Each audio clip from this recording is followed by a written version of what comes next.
right, here we are from the studios of Grand Forks Best Source on a lovely Wednesday morning. It's time for your Berkshire Hathaway bi-weekly podcast.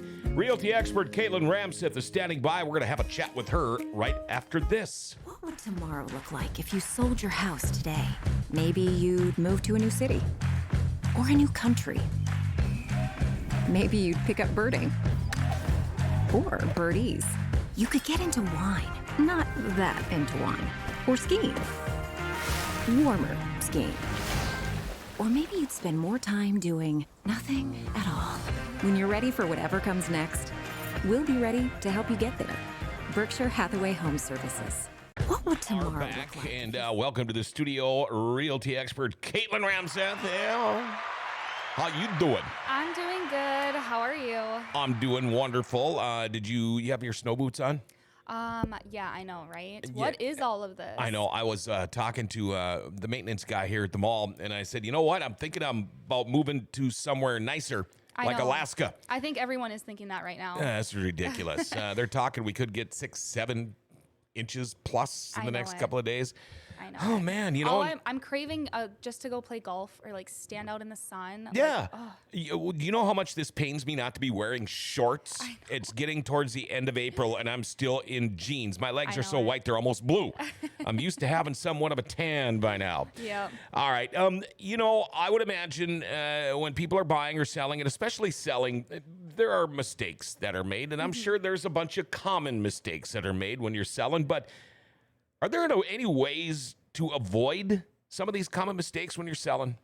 Yes, there are. So typically there's 5 common mistakes I see a lot when sellers are going to sell their house. Okay. The very first one I see a lot is doing it alone.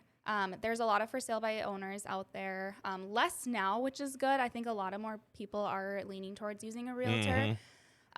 But for sale by owners, the average for sale by owner loses 26% on the sale of their home compared to when you're using a real estate agent. And this is pretty huge. So right off the bat, realtors, when we go to sell your house, we market your house everywhere. Right. Every website. So whether that's Zillow, Realtor.com, Trulia, MLS, we blast emails out to other realtors in the area. I mean, we let everyone know your home is for sale. And there's a lot of times I'll get a call for someone who's interested in this house. It's nowhere to be seen. It's not on Zillow, even under the for sale by owner. And all they have is a small little sign in the front of the yard. Nice. Yeah. So it's like the only people who are seeing their house are the ones who are driving by conveniently on their street to see it. If they happen to see the little If they happen sign. to see it. Yeah. Exactly. So that's a huge mistake right there is when you do hire a real estate agent, we are blasting your house everywhere. We want as many eyes on your house as possible, as many buyers to see that house because we want to sell it and we don't just want to, have one person see it. We want to get as many offers on your house as possible. Right. So that's the very first one. And then going off of that too is like, when you do use a realtor, the goal is that you yourself don't have to deal with all of the stress that goes with it. All right. There's a million things. There's a million things. There's so many questions that come about too. And if you're doing it yourself, where are you looking at Google? Like, where are you getting all of your answers from? How do you even know where to start and where to begin? So I always just say, like, leave it up to an expert to do that. Just like you would if you needed surgery. I probably would say you're not doing the surgery yourself. You're going to look into getting a doctor. Yeah, well, what Googled it. It shouldn't be a problem. Exactly, right? Exactly. I know. Google can kind of be scary sometimes when you're looking at symptoms. Like and that commercial, like I maybe shouldn't have tried to take my own appendix out myself. Exactly. So just lean on a professional. We are here to help you, and we have your best interest in mind. We want to sell your home for you at the top price, top dollar, and just stress-free as possible, okay? The second mistake to avoid is staying in a home that you don't love. So after the pandemic, I think a lot of people started realizing that maybe their house wasn't their happy place, especially because we were stuck in our homes for quite a while. Stuck in your house, yeah. Mm-hmm. And then, so a fun fact on this one is within a lifetime, the average person moves 11 times. Oh. So going off of that, there's no perfect time to make a move. There's always going to be something in the way. Life happens. maybe you have kids now and your home is a little bit too small, but you have a new job coming up. So you're like, oh, maybe we should wait. There's always going to be something in the way. And I would just say if your space is too small, or maybe you're renting and prices keep going up for rent too. Maybe it's something. I talk to so many people, they get sick to their stomach when they tell me like how much they're paying for rent. Oh gosh, yeah. In the area, like, whoo, yeah. Yeah, So you get a mortgage for that. oh, exactly. Yep. So I would say, like, if it is financially feasible for you and you're not loving your current home or your current situation with your home, just think about making that move. Life is too short, so you want to be in a place where you're happy. Yeah. So that's that one. I know when I was renting, I've actually moved 6 times now since living in Grand Forks. So I moved here in 2015. I've moved 6 times. I just moved into my first home, so a lot of those were apartments, but I know how stressful it can be, especially if you have pets in an apartment or anything like that. Even like commuting to work. If you're on the wrong side of town, maybe it's time to look into moving somewhere else. So definitely don't be afraid to move. Life is too short for that. So find a place that you love. Yeah. Okay, so the third one is not preparing your home for the market. So this one is super important. Your realtor is going to help you with a lot of these, but the first impression of your home is the most crucial. So when you go to sell your home, we take professional photos of your home. So if you have a realtor who's not taking professional photos, that might be a red flag. Yeah, they you start definitely snapping with their cell phone. It's exactly. I know. about And you that. can tell like if it's in landscape or portrait, or if there's like fingers in the photos, things like that. So professional photography is something I use on all of my listings. It is an expense I pay out of my own pocket. So it's just something that I want for my sellers to be able to have that first impression online. Sure. And that is the very first place that people are looking at homes, is online. Oh yeah, yeah. You know, they're sitting on their couches at night, they're Googling homes for sale, and they're looking online first. Sure. So we definitely want your house to stand out among the other homes, all the other competition in the area. I mean, keep it mowed, keep it painted, make it look, like you said, first impressions are everything. They really are, yes. So the first picture you see online of a home for sale is the exterior. So definitely making sure that, you know, you have good curb appeal, the outside of your home looks good. Right now is probably not a thing, but make sure your grass is mowed when the snow melts. Just make sure that the outside of your house looks good, because that is the first picture on all of those websites. And especially when people are driving by, that's the first thing that they're seeing.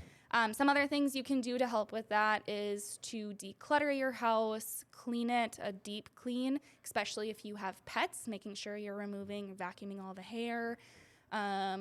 Any odors too. Like I know a lot of people with litter boxes, things like that, just making sure that those are clean and good to go. Making sure if you do minor updates, like maybe you want to repaint the walls. So if you have kids, your walls are super chipped with paint. You might just want to throw on a fresh coat of paint, because that does go a long way, trust me, especially for pictures too. If you have older light fixtures, like maybe the brassy ones, like ceiling fans sometimes can be older, just do a quick swap of those, get something a little bit more modern looking. But yeah, so even in a seller's market, so if we're in a buyer's market or a seller's market, all of these things are super crucial to do, because ultimately it's going to make your house stand out to the competition. Okay. What are we on? Are we on number 4? We're on number 4. Okay, so number 4, the fourth thing is overpricing your home. Oh, yeah. So this is a huge mistake we see as well. So in the first 30 days of your house hitting the market is when the most showings occur. So a good indicator is if your home is just listed and it's not getting any showings on it, something's wrong. And that might be the price, it might be the condition, but something is wrong. So when we go to list your house, we do a market analysis to see what the value is of your home. And your realtor is going to give you the advice on what we should list it at based on what the market is telling us that it would sell for in this market, okay? Sellers sometimes have a price in their mind and they don't want to budge on that. So it is super important that if you are using a realtor, that you take their knowledge and their advice when it comes to the price of it, and try to meet somewhere in the middle. 'Cause I know some sellers, they're really strict on, I need to sell it for this because I need to pay off my loan, yada, yada, yada. Some people are like, yeah, let's just get it sold. Let's price it out whatever you're telling me. So pricing it right is super important. So again, a good indicator is if it's, the first 30 days and you're not getting many showings on, it might be time to adjust that price that we put it on for. Going off of that, so if your home is overpriced, buyers are going to realize that because they are searching on Zillow or wherever they're looking at. And if they are comparing your home to other homes in that price range, and let's say yours is listed higher and the condition's not as great, they notice that. Oh, yeah. They're going to know that, okay, why is this home the same price, but it's, not as great as the other one. So they are going to notice those things. So it's just something to keep in mind when you are going to be listing your home, is listen to your realtor's advice on what to price it at. Sure. Yeah. Okay. And then the fifth one here is failing to disclose known issues. So as a seller, when you go to list your home, you are going to have to fill out something called a property disclosure. This disclosure is like almost 300 questions of everything to do with the inside and outside of your house. This could be improvements that you've done to your house. It could be things to do with like the age of your appliances, your roof, if you've ever had water damage in your house, anything like that. And it is very crucial that sellers are being truthful and honest when they fill this out, because in the future, if something were to happen where, let's say, a buyer is remodeling their bathroom and they rip the flooring out and they see that there's a whole bunch of water damage, which probably results in like mold and stuff. Sure. Yep. If this is something that was a previous cause that was happening, they could come back to the seller and potentially sue them for, not being truthful and honest. Yep. So we do very much stress on the importance of being truthful and honest. It's better to let a buyer know that, hey, we do have a little bit of water leaking in the corner of our roof than to lie about it and try to paint over it and cover it up. Yeah, like me, we actually got water, but it was in the fall a few years back when we had all 15 inches of rain or whatever it was in a week. It was a weird deal, an odd deal. I had more water than I did in 97. But since then, have put in outdoor sump pumps and all that kind of stuff. And you hit it. You kind of nailed it. Doing it alone by owner. You're kind of giving away a lot of hints here for these people that think they can sell it on their own. But these are just, you gave me 5 of the top reasons, common mistakes when selling. There's way more. There's a ton more, and that's really why is. you need to go talk to a real estate expert, a realty expert. And that is kind of like the bottom line, is just make sure that just get comfortable with talking to a realtor. Even if you're not ready to list your house yet, or you're not ready to buy a house yet, you should have a realtor contact to be able to communicate with. Sure. Ask those questions, ask for advice. What should I do? What shouldn't I do? Because we're here to help. We're here for our Grand Forks community, East Grand Forks, to help out. Yeah, and these people that are trying to do it alone or sell it on their own or sell by owner, I don't think a lot of them realize when they're trying to chintz out on those few percentages, you do spend money out of your own pocket. We do. A lot of times, not just for your photography and things like that, but we do it with for the stories, marketing, everything like that. And the stories I've heard, you guys will even take money out of your own pocket to fix things in a house, just so to help the seller out and the buyer out. Oh, exactly. I have a listing right now where the seller is not currently living there. They already moved. So, a few times this winter, I've already had to go snow blow their driveway just because we got so much snow and, people to come plow. And you're not getting paid for that? No. Wow. How does somebody get a hold of realty expert Caitlin Ramseth?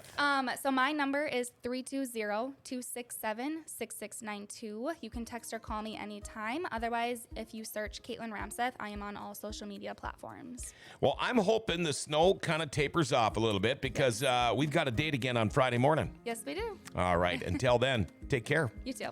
All right. There you go. That is your Berkshire Hathaway bi-weekly podcast. Realty expert Caitlin Ramseth with us. And she'll be back again Friday morning at 10 o'clock.